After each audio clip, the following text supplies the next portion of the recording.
Welcome back to Speak Packed. Thank you for joining us again today. It's been a jam-packed day of some pretty incredible content, and you will be glad that you came to this interview. It is going to be very valuable as you learn from five-time best-selling author, keynote speaker, Eric Qualman, who has spoken in 55 different companies to over 50 million people. And he is a number one best-selling author who is deemed the second best author in the world. So he'll talk a little bit about that. Welcome to the stage, Eric. Yeah, no, thanks for having me. I just got back from traveling, so we're closing in on 60 countries now, so it should be fun. Wowza. Yeah, just that count keeps going up. So tell me a little bit about Eric pre like when nobody knew who you were and you decided you had a message, you wanted to get your voice out there. What first of all triggered in your head and made you feel like, this might be a good thing? No, it's a good question. I grew up in Detroit, Michigan, and then I went to one of my first internships was actually at Cadillac. Like a lot of folks up in Detroit, you work for the automotive industry, but they needed help with at the time basically Cadillac.com. It's brand new, so I fell into a backwards digital space. I was at Yahoo back in the late '90s, and then I was head of marketing at Travelzoo. And when I was there, we were spending a lot of money on search, more than most. I mean, we'd taken the company from private to public. So a lot of people wanted to hear, why are we spending 100% of our budget on search? But then I saw a thing called MySpace, and I go, wait, this is kind of the future. A lot of people think this is just for teenagers. And so I was telling people, hey, this is actually going to be massive for businesses and also governments and politics. Just everything's going to change the way we communicate when it comes to social media. And I was kind of getting frustrated because people couldn't see it. And then I finally said, wait, you turned that frustration to fascination. I go, wait, they can't see it. At first you're like, how can you not see this? Then it's like, wait, they can't see it. And so almost out of a little bit of frustration, just wrote the book Socialnomics to show people, hey, this is coming. This is going to be big. So it was the right place, right time. I never thought I'd do this for a living. I've now written 6 books. As you mentioned, I'm closing down 60 countries and reach so many people speaking. Never in my wildest dreams would I think this would be what I do day to day. But I love it. So it's been great. We're going on close to 15 years now doing this. It's kind of crazy to think about some of the stuff in the books come to fruition, Socialnomics, and still half of it hasn't. So sometimes things are slow till they're fast. Everything will come to light, I think, in that book. But some things are taking longer than others. Yeah, sometimes things are slow until they're fast. Love that. And frustration to fascination. Fabulous. So I love your journey because it relates so well to this audience. Most of this audience are very high achievers, a lot in the corporate space, some outside the corporate space, but very public or high achieving spaces who now want to shift into getting their voice out there, either Mhm. as a replacement for their business model, in addition to their business model, for whatever reason, right? And they really have no idea what the first steps would be. If you were Eric today speaking to Eric however many years ago, Mhm. what are some things that you would tell yourself, kind of priming yourself for this journey, maybe to avoid some hard knocks along the way? Yeah, I'll start with first principles and very simple stuff. It's simple is the hardest to do though, because people come up to me, "Hey, I want to write a book. What do I need to do?" I'm like, "You got to write. Are you writing? Are you writing every day?" No, no, because I got to go. I don't think I'm ready to write the whole book yet. Well, that's step one. Start writing. A lot of people go, "I want to speak. I want to do what you do. Like, how do I do that?" I'm like, "Are you speaking anywhere?" No. Well, get out there and speak. Speak for free. Get out there and figure out what your voice is. Figure out what resonates with the audience. What topics can you sort of quote unquote own? So that's always the first principle is people will go, I want to do X, Y, Z. So I want to write a book. I want to write a bestseller. It's like, well, then write. And so it seems so simple, but it's not easy because it's hard to write each and every day. And so it's try to find your patterns and just stick with it and go for it. So that's the biggest advice I give. And just high achievers, if you're a high achiever, sometimes when you're shifting gears into a different domain, you need to do that, but something's holding you back. You're like, well, I might fail if I actually take that step and go out there and start speaking. But it's really you're never going to be 100% ready. So just get out there, start figuring out where your holes are, where your strengths are, and then go from there. I love that you said that. Yes, we're singing the same song. Yeah. Every time you get out there and talk, you're collecting data if you're doing it right, right? You're collecting data about yourself, about your audience, about what's resonating, what's not resonating. Let's talk a little bit about the biggie right now, right? That's at top of mind for everybody. Should everybody suddenly put the whole world of AI into their talk? Let's talk a little bit about what should we be doing around AI as emerging voices? Yeah, no, it's a good question. I speak on digital leadership, so I've been going on 15 years, and so there's always some new item out there, soup du jour. It could have been, you go from portals to search, you go from search to social, you go from social to blockchain, and so you go down the list. Metaverse was big, like 4 years ago. Metaverse changed everything to metaverse. So what we always do is just encapsulate it. Digital leadership's the big umbrella, and underneath that you have items like artificial intelligence, like social media that go in there. And so you got to figure out the signal and the noise. So in my mind, AI's overhyped short term, but underhyped long term. So then the question becomes, okay, well, what's the timing? And I don't know. Like if I knew the timing, I'd be the richest person in the world on any of these things. But you can see I'll that be coming stuff. to you to know who to bet on. Yeah, who to bet on, or like search is an easier example to look at. So us having a search space, and I knew search was going to be big, like long term, but I didn't know who's going to win. Was it Dogpile? Was it Lycos? Was it Excite? Was it Ask Jeeves? Was it Yahoo? Was it Google? It turns out Google was the eventual winner. And so AI is going to be huge. Like it's only going to get bigger. I just don't know the timing. Right now, it's kind of a little. You're going to see a crash here soon. With a lot of these companies that just put AI on their label. Or speaking of the speaking business, should you shift into just talking about AI? You can do that. It's a short-term win, but first of all, is it your thing? Is it in your DNA? So I know speakers that are always chasing the latest and greatest in the win, but it's not going to be successful for them because it's really. Look at the top speakers. What is Brene Brown on? She owns shame, right? Shame, vulnerability, and then she morphs into leadership a little bit. Shame, vulnerability, leadership. Simon Sinek, why? Sean Acker, happiness.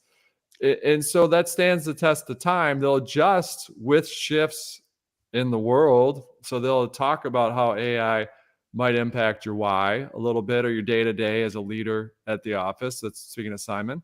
But it's really about understanding what at your core are you good? Where's your kind of major strength? And so adjust accordingly. Like, what do? I embed AI because everyone wants to hear about it. I don't know how long they want to hear about it, but right now it's white hot. So it's part of my talk. It's probably 35% of my talk. But when people say you should just shift your talk to just be artificial intelligence, I'm like, absolutely not. It's just part of all your digital leadership.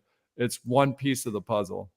Oh, that is a brilliant answer, and I haven't heard it put that way. Do you have where can speakers specifically go and maybe dive a little bit deeper into that? Do you have one of your 6-ish books on that topic The topic of your strength, the topic of AI, or of the utilization of AI? Yeah. yeah. So I don't have AI in the books because it's the last book I wrote is the Focus Project, which wasn't digital specific. It has digital components, but it's primarily how to focus on big versus busy. But by all means, if you go to equalman.com or at socialnomics.net, it's another property we own.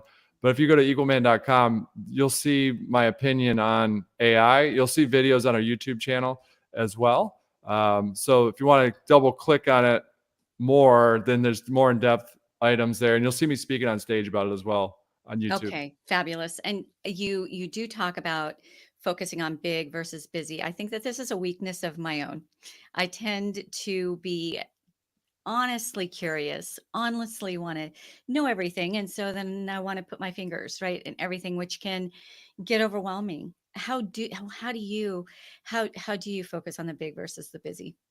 Yeah, no, it's a good question. I fail at it miserably all the time. And so that's the first thing is that's why I wrote the book, The Focus Project and it was a project I thought it was going to take me a year. It wound up taking 2 years because that's how hard focus is, because I kept having false starts. And so what had happened is that the business was doing well, but I was getting pulled in thousands of directions. And so every night I felt like my hair was on fire. I was getting exhausted from a health perspective. And I go, what is going on? What would it look like? I would kind of just dream about what would it look like if this month all I did was focus on organizing the house? Or what would it look like if I focused just on sales outreach, just to get us booked more on stage? Like I just had the team and myself. That's all we focused on. And so I kept coming back to that. And then the more I talked to people, so I was doing an event at this conference that had all the big if you ever do Halloween candy, you'll know everyone in the room. Like they're like from streets called Hershey. There's people with the last name Mars. And so I'm in that cocktail reception and I was like, wow, these are the owners of these companies that have been around for 160 years. So let me just ask questions and listen. I say, like, why has your family been so successful over centuries? And they're like, focus. And I go, and then what's the biggest challenge you're going to face the next 12 months? And they're like, remaining focused. So here we have a coin, two different sides. And I go, I'm wrestling with that as well. And the more I talk to people like my daughter's principal, I'm like, you're superintendent, like you're successful. They're like, I just got to maintain focus, but it's the hardest thing I do each and every day. So I go, all right, I'm not the only one wrestling with this. So let's unpack it. It's not anything new.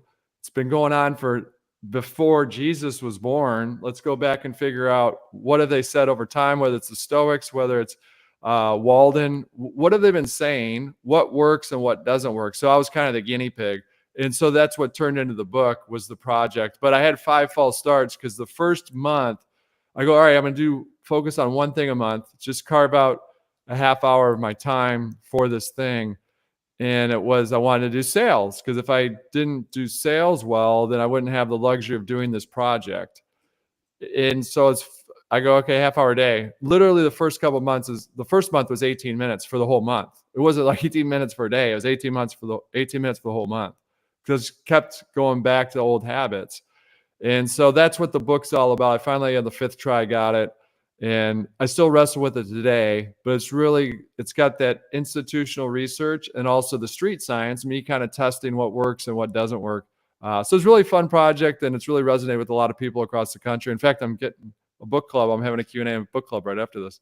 That's fabulous. So Yeah. you have a through line and I love it. So we started off talking about how simple is not easy, how to just do the thing, right? You say you want the thing, then do the thing that's going to get you the thing, right? Whether it's writing a book, getting on more stages, whatever it might be, and do it consistently. It doesn't have to be a big part of every day, but if you just do it a little bit, kind of the tortoise and the hare story, right? If you just do it a little bit every single day and then focus on focusing. I've written it down. I'm going to practice it for the next 30 days and just see how far I get with that. That's really, really brilliant. Thank you for that, Eric. No, you're welcome.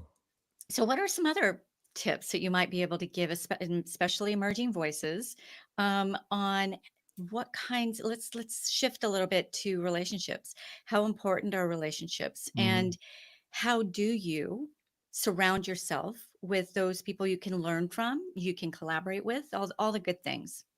Yeah, I mean, this is what we found helpful, and this is from a couple of my books, but it's really salient in what happens in Vegas stays on YouTube. But relationships are really based around questions. So the better questions you ask, the better relationships. But what your audience should try to do, and I'm reminding myself as well, because I don't do it every day. And when I say what I'm about to say, like, how can you not do that every day? It's 4 minutes. I do it better than I have in the past, but it's really what I call posting it forward. So think about a selfie and doing the exact opposite. Think about an unselfie mentality. And so you're shining the light on somebody else. So for 4 minutes a day, what you do is, let's say you love LinkedIn. You go on LinkedIn and you go and up someone, you click on the button that said this person's really good at accounting or this person's really good at sales. And that doesn't take you very long. So again, you have 4 minutes. You've hit a couple people doing that. Hopefully you're voting for something, you're recommending them for something, the skill set they actually do have on LinkedIn. But you go and do that. Or it might be you love email still. So then you see an article that you enjoyed reading, and that article was about the election. And you know your two friends are totally into politics and they'll enjoy this article. So you forward that to them. Or maybe it's a prospect. It doesn't matter. It could be one of your clients. And so what you're doing is you remind, or it could be the favorite tools, Instagram or TikTok or Facebook, and you go out there and say, hey, you should follow these 3 people in the community because they're doing great things around XYZ. So what you're doing is you're reminding that person when time, distance, and safety are an issue, when I can't have that coffee with you and I can't have that lunch with you, that our relationship matters. And again, you need to do this 4 minutes a day, post it forward is what I call it, posting it forward. And you do that, it's like compound interest, right? What's the most powerful thing in the world? Compound interest. So this is compound interest with relationships. You stack this 4 minutes day after day after day, shining the light on other people and being genuine about it. And then you're going to see the returns come in year after year. Again, what I just said, it sounds very simple, but I wrestle with getting those 4 minutes a day as well. So it's just trying to stay the course as much as possible, giving yourself some grace when you don't do it, and just getting back on it. I am going to take this challenge. We all have those people in our lives, right? Either friends or acquaintances or business relationships where we really only hear from them. We like them. We really only hear from them when they need something. Yeah. Yep. And so why not keep that relationship fresh by just those little gestures? There is one thing I feel like we do pretty good. And anytime there's a shout out on the Speak Pack show about somebody, I make sure that they know it. We put it in the comments, we put it in the show notes. Hey, somebody gave you a shout out in this particular episode. And I just did it just because, but it really kind of created that law of reciprocity that I feel like you're talking about, just at least that feeling of camaraderie and connection. So thank you for that. That's a lot of fun. Yeah, no, it's all about relationships. Life's too short, you know? Yes, absolutely. We learned how you set out on this journey. How did you, do you really feel like it was dumb luck or a bit of that with some intentional, obviously you put in your elbow grease, so Mhm. that's a given. But something else must have happened, Eric, for you to become the name that you are and the sought out speaker, kind of that person, that go-to person in your space. Were there any other keys that you feel like you put into place? Yeah, I think you're right. I mean, it's like luck's where preparation meets opportunity. And so I was in the digital space for many years on the business side, which sometimes separates you because I was actually a doer. I was in there and I rose up to executive level.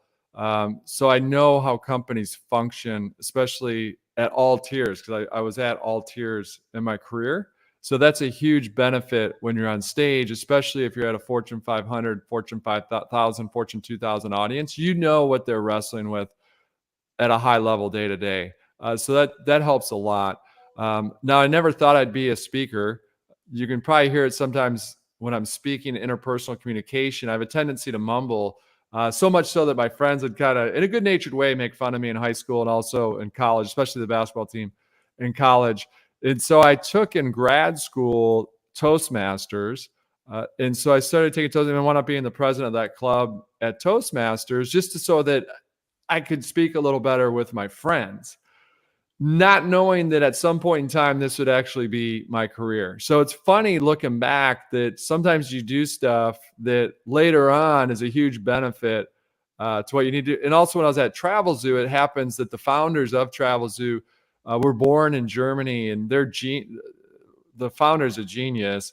But I wouldn't say his strength is interacting with people at a public level. So when we went on road shows, whether I was with Wall Street or with the press, all of a sudden it was baptism by fire for me that I had to be kind of the right-hand person there to kind of navigate the waters from a speaking perspective. And then so that was training that was difficult at the time. But then when I wrote the book and the publisher said, we need you to go to this thing called Book Expo, which I had no idea what it was. It's where they launch books. It's in New York. And I'm speaking a topic that really no one knows what it is, I thought, socialnomics. And it was funny because I had my mom, we were doing a mom's weekend. Two of my best friends had decided, let's take our moms to some Broadway shows. And it happened to correspond with that weekend. So I'm like, great. Yeah, I can go on stage and speak about the book. I'm already going to be in New York and my mom will be there.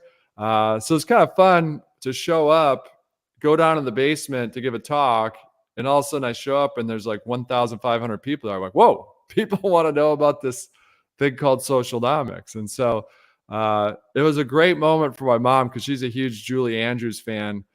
And I go to the booth because the publisher had a booth. They're like, all right, you're going to go speak. So now I'm like, oh my gosh, I thought there's be like 5 people here to talk to because I thought I was speaking on this nerdy technology thing. And then they're like, you're going to go to this book signing. I'm like, this is going to be embarrassing. But all of a sudden we're walking up to the book signing. There's this huge line.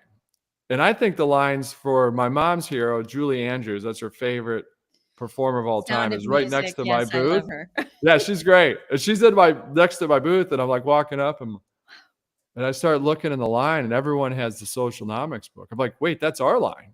So it was a pretty cool moment to be there for my mom and myself. Just didn't know this world we're stepping into.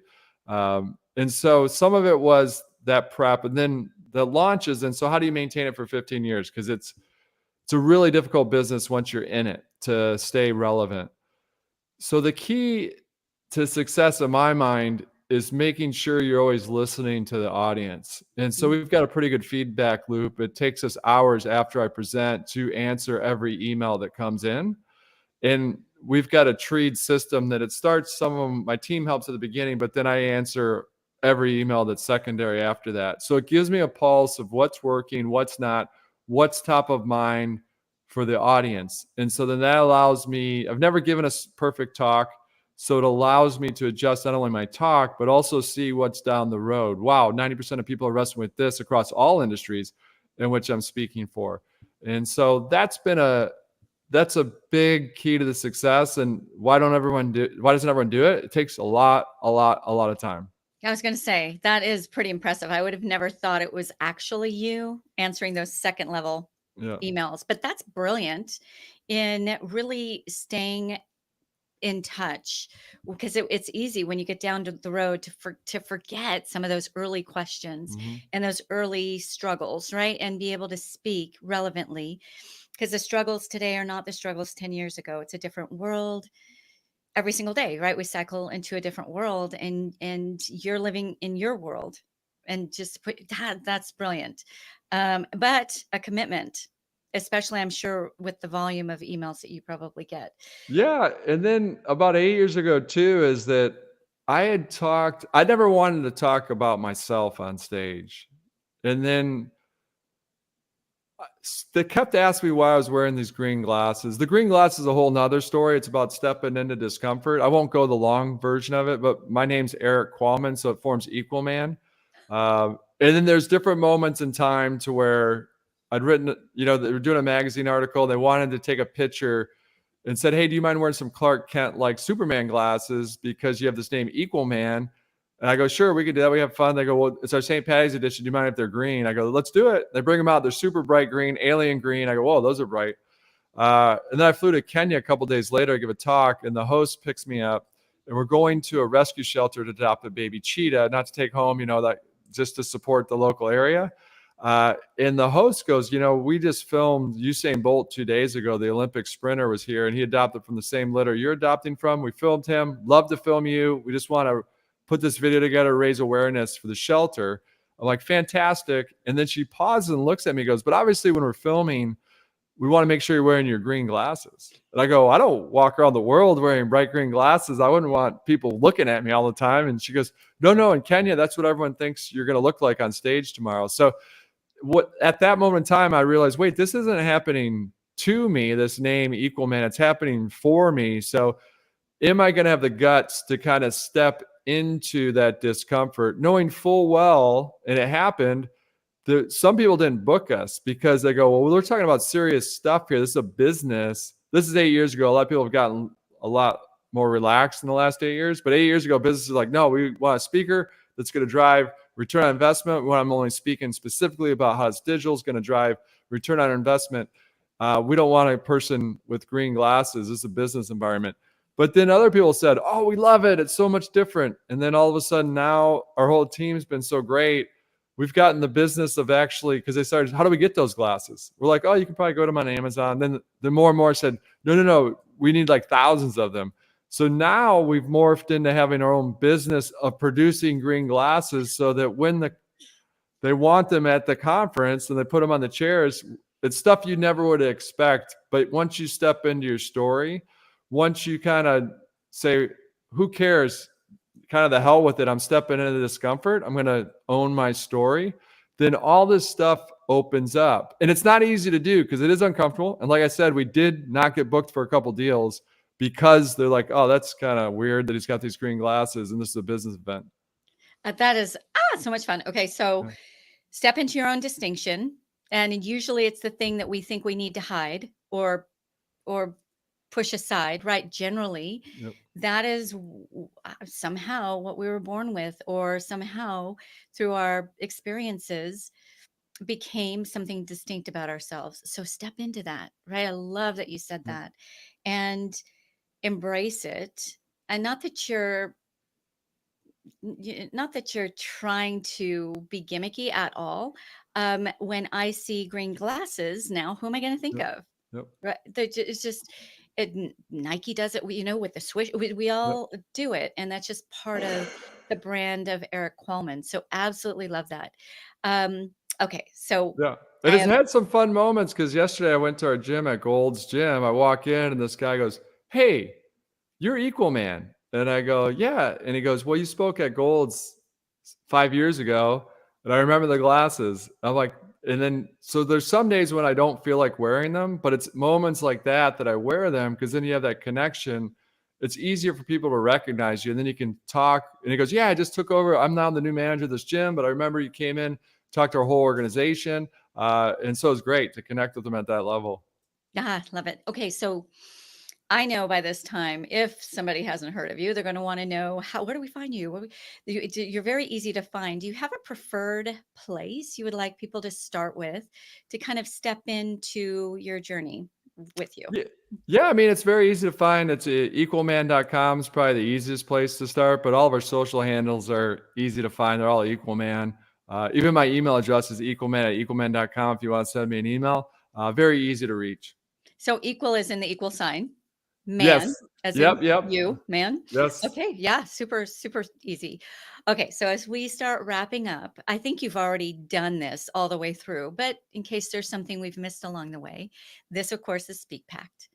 And together, you and me, Eric, are I, just by you being on this show, I've created a pact with you to make the biggest impact that we can in our respective spaces, right? And now let's post that forward, as you would say, and give that challenge to the Speak Pact audience. Is there one more sort of tactical thing? I love your 4-minute exercise.